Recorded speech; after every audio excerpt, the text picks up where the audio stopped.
Supreme court की line में खड़े खड़े जिंदगी बीत जाएगी, चप्पल घिस जाएंगी, हड्डियां आधी हो जाएंगी, लेकिन आपका नंबर नहीं आएगा अगर आप SC ST या OBC कम्युनिटी में से हैं तो। लेकिन अगर आप सवर्ण हैं, पांडे हैं, बनर्जी हैं, घोष हैं या फिर किसी भी सवर्ण जाति से आते हैं तो आपके लिए सुप्रीम कोर्ट के दरवाजे पूरी तरीके से खुले हुए नजर आएंगे। कम से कम पिछली 2 खबरों से तो ऐसा ही लग रहा है। 2 सवर्ण नेता सुप्रीम कोर्ट पहुंचते हैं और सुप्रीम कोर्ट तुरंत उनकी बात सुनने को राजी हो जाता है। सवर्ण संगठन जब सुप्रीम कोर्ट पहुंचते हैं तो सुप्रीम कोर्ट उनकी बात ना सिर्फ सुनता है, उसकी बात को मान भी लेता है और बहुजनों के लिए आए रेगुलेशंस पर रोक भी लगा देता है। क्या है ये पूरी कहानी, इसी वीडियो में चर्चा करेंगे और यह भी बात करेंगे कि क्या बिहार के चुनाव दोबारा होने जा रहे हैं। क्या बिहार का जो पिछला बहुमत भारतीय जनता पार्टी और जनता दल यूनाइटेड को मिला था, क्या वो बहुमत खरीदा हुआ बहुमत था? इसी के ऊपर इस वीडियो में चर्चा करेंगे।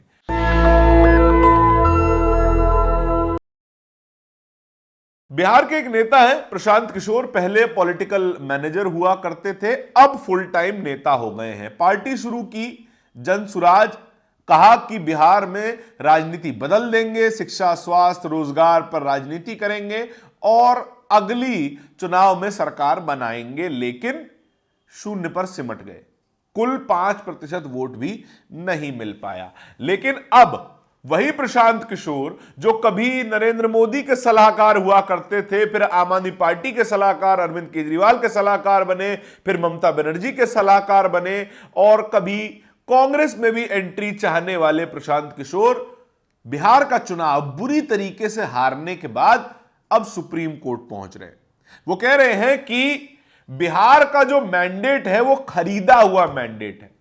कह ये रहे हैं कि जो 10-10 हजार रुपए महिलाओं को दिए गए चुनाव से ठीक पहले, वो चुनाव को खरीदने जैसी प्रक्रिया नजर आ रही है। एक तरीके से देखें तो सही भी साबित होती नजर आती है कि जिस प्रदेश में चुनाव हो उस प्रदेश में ही करीब 2 लाख महिलाओं के अकाउंट में डायरेक्ट बेनिफिट ट्रांसफर के नाम पर 10-10 हजार रुपए भेज दिए जाए और कहें कि हम तो महिलाओं को सशक्त कर रहे हैं, हम तो महिलाओं को रोजगार देने की या फिर उद्योग को प्रोत्साहन देने की बात कर रहे हैं, स्कीम चला रहे हैं। हालांकि चुनाव के बाद वो स्कीम भी खत्म हो जाती है, बाकी के पैसे भी नहीं आते और Bharatiya Janata party JDU NDA की सरकार बना ले जाती है और बंपर बहुमत मिलता है साहब। जिस दिन बिहार में चुनाव थे उसी ही दिन कई बैंक खातों में पैसा आया और चुनाव आयोग चुपचाप बैठा देखता रहा। वो ये भी देखता रहा कि जिन महिलाओं के खाते में पैसा आया है उन्हीं महिलाओं को चुनाव की ड्यूटी में भी लगाया गया है, लेकिन तब भी चुनाव आयोग चुपचाप देखता रहा और देखता रहा कि किस तरीके से लोकतंत्र को बेचा जा रहा है और भारतीय जनता पार्टी खरीद रही है 10-10 हजार रुपए में। बिहार की जनता ने जो चुना वो उनके सामने घट भी रहा है। अब वहां पर बुलडोजर का राज चल रहा है। अब वहां पर लोग कोस रहे हैं कि भैया इससे अच्छा तो किसी और को चुन लेते, यहां 10,000 रुपए लेकर वोट दिया, गलती हो गई। प्रशांत किशोर इसी बात को लेकर सुप्रीम कोर्ट पहुंच रहे हैं। उन्होंने एक याचिका लगाई है, कहा है कि 10-10 हजार रुपए का हस्तांतरण किया जाना एन चुनाव से पहले गलत था और तमाम मीडिया इसको कवरेज भी दे रहा है, तमाम मीडिया इन्हें फुटेज भी दे रहा है। और इसके साथ साथ जिस दूसरी सवर्ण नेता की बात हम कर रहे हैं वो है ममता बनर्जी। ममता बनर्जी SIR के मामले को लेकर सुप्रीम कोर्ट पहुंच गई और उन्हें दलील देने का भी मौका मिल गया। आखिरी बार सुप्रीम कोर्ट में किसी नॉन वकील को आपने सुप्रीम कोर्ट के जजेस के सामने दलील देते हुए कब सुना था? जरा याद कीजिए, कभी नहीं सुना था। सुप्रीम कोर्ट वो जगह है जहां वकीलों के अलावा किसी की सुनी भी नहीं जाती। आखिरी बार योगेंद्र यादव थोड़ा बहुत बोलते हुए नजर आए थे, उसके बाद दलील तो बहुत दूर की बात है। ममता बनर्जी सवर्ण नेता, उनकी तुरंत सुनवाई। प्रशांत किशोर ठीक एक दिन पहले गुरुवार के दिन, यानी आज के दिन जिस दिन यह वीडियो रिकॉर्ड हो रहा है, उस दिन वो याचिका लगाते हैं और अगले ही दिन की उन्हें तारीख मिल जाती है, शुक्रवार को सुनवाई भी स्थापित हो जाती है। ये दूसरा एग्जाम्पल। तीसरा एग्जाम्पल, यूजीसी गाइडलाइंस के खिलाफ जो संगठन सुप्रीम कोर्ट पहुंचे थे, उनकी भी सुनवाई त्वरित तौर पर कर ली जाती, तुरंत, और ऐसा तुरंत करी जाती है कि अगले ही दिन पहली ही सुनवाई में स्टे भी मिल जाता है और कहा जाता है कि ये तो भेदभावपूर्ण गाइडलाइंस है, इनको रोकना जरूरी है, जाइए दोबारा लिख कर लाइए। तो ये 3 उदाहरण एक ही महीने में हमको देखने को मिल गए हैं, जहां पर सवर्ण नेता, सवर्ण संगठन सुप्रीम कोर्ट पहुंच जाए तो कितनी जल्दी न्याय या फिर सुनवाई हो जाती है। लेकिन आप कभी जाके देखिए, दलित बहुजन कोई पहुंचे सुप्रीम कोर्ट, चप्पलें घिस जाएंगे भाई साहब। ना तो आप वकील की फीस अफोर्ड कर पाएंगे और ना ही सुप्रीम कोर्ट में बोलने की हिम्मत कर पाएंगे, क्योंकि भैया अंग्रेजी चलती है, वो भी एलीट टाइप की अंग्रेजी। सुप्रीम कोर्ट के जज भारत के ही नागरिकों को भारत की ही किसी भाषा में सुनने से इनकार कर देते हैं। अंग्रेजी चलेगी, कोई और भाषा लेके जाएंगे तो नहीं सुनी जाएगी। अब देखिए, जो पूरा मीडिया है उन्हें फुल कवरेज दे रहा है। न्यूज 24 ने ट्वीट किया और ग्राफिक छापा। ग्राफिक पे लिखा है, बिहार में फिर होगा चुनाव, प्रशांत किशोर पहुंचे सुप्रीम कोर्ट। जनसुराज पार्टी ने बिहार विधानसभा चुनाव को चुनौती देते हुए सुप्रीम कोर्ट में एक याचिका दायर की। याचिका में चुनाव से पहले महिलाओं को सीधे 10,000 रुपए हस्तांतरित करने पर सवाल उठाया गया।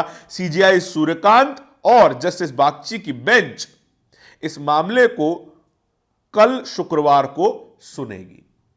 2 सबसे सीनियर जजेस अगले ही दिन सुनवाई को राजी हो गए। हम नहीं कह रहे कि यह जातिवाद है, साफ तौर पर दिख रहा है कि जातिवाद है। अब देखिए, एनडीटीवी ने भी खूब फुटेज दिया, आर्टिकल लिखा और ट्वीट भी क्या है।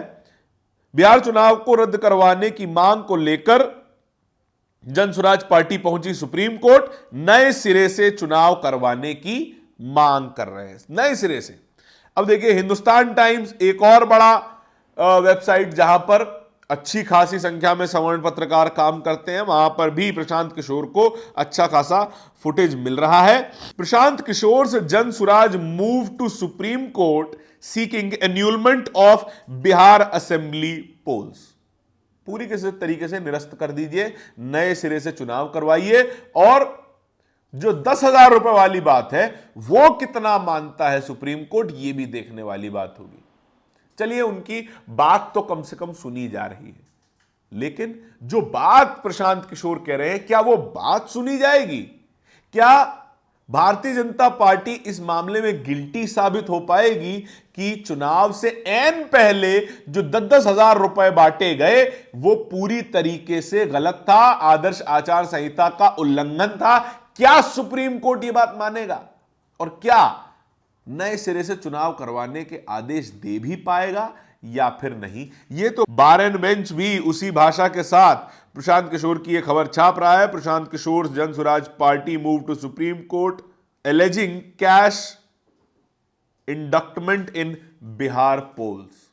पैसे के इस्तेमाल से सरकार बनाई गई है। द टेलीग्राफ वो भी प्रशांत किशोर की खबर को छापते हुए लिख रहा है, Prashant Kishor Jan Suraaj party move to Supreme Court alleging cash inducement in Bihar polls, fresh elections. नए सिरे से चुनाव करवाना बड़ी ही जटिल बात है। पहले तो आपको यह समझना पड़ेगा कि क्या सुप्रीम कोर्ट यह आदेश दे सकता है कि नए सिरे से चुनाव करवाए? नहीं, यह आदेश सुप्रीम कोर्ट नहीं दे सकता। केवल यह बात कह सकता है कि जो चुनाव हुए उसमें कोई धांधली हुई कि नहीं हुई, या फिर चुनावों की निष्पक्षता पर वो सवाल उठा सकता है, लेकिन नए सिरे से चुनाव करवाने के केवल हिदायत दे सकता है चुनाव आयोग को। सारी जिम्मेदारी चुनाव आयोग की है कि वो आखिरी फैसला ले कि चुनाव करवाने हैं या फिर नहीं करवाने। और हम और आप तो जानते ही हैं ज्ञानेश बाबू किसके ज्यादा घनिष्ठ मित्र हैं। हम और आप जानते ही हैं कि ज्ञानेश बाबू किसकी तरफ से बैटिंग करते हुए आज तक आए हैं। उन्हें 10,000 रुपए बंटते हुए नहीं दिखाई दिए तो फिर 10,000 रुपए पर सवाल करने वाले लोग कहां दिखाई देंगे। उन्हें जिंदा लोग कागज पर मरते हुए दिखाई नहीं दिए तो फिर उन्हें बिहार चुनाव नए सिरे से करवाने की जो आत्मग्लानि है वो कहां से आएगी कि वे दोबारा चुनाव करवाने की हिम्मत दिखा पाए। आप क्या मानते हैं कि क्या बिहार चुनाव नए सिरे से करवाया जाना चाहिए? आप क्या मानते हैं कि जो चुनाव सुप्रीम कोर्ट है क्या वो असल में जाति आधारित फैसले दे रहा है या फिर एक खास जाति को पूरी तरीके से स्पेस दे रहा है और एक बड़े वर्ग को निग्लेक्ट? क्या विचार है कमेंट सेक्शन में जरूर बताइएगा। इस तरह की और भी खबरों को देखते रहने के लिए नेशनल दस्तक को सब्सक्राइब भी जरूर कीजिएगा। नेशनल दस्तक की आपसे गुजारिश है कि अगर इसको बचाना चाहते हैं तो नेशनल दस्तक को सब्सक्राइब करने के लिए रेड कलर के सब्सक्राइब बटन को दबाएं, फिर बेल आइकन की घंटी दबाएं। नेशनल दस्तक को बचाने के लिए बहुत जरूरी है कि हर खबर को शेयर करें, लाइक करें, कमेंट जरूर करें।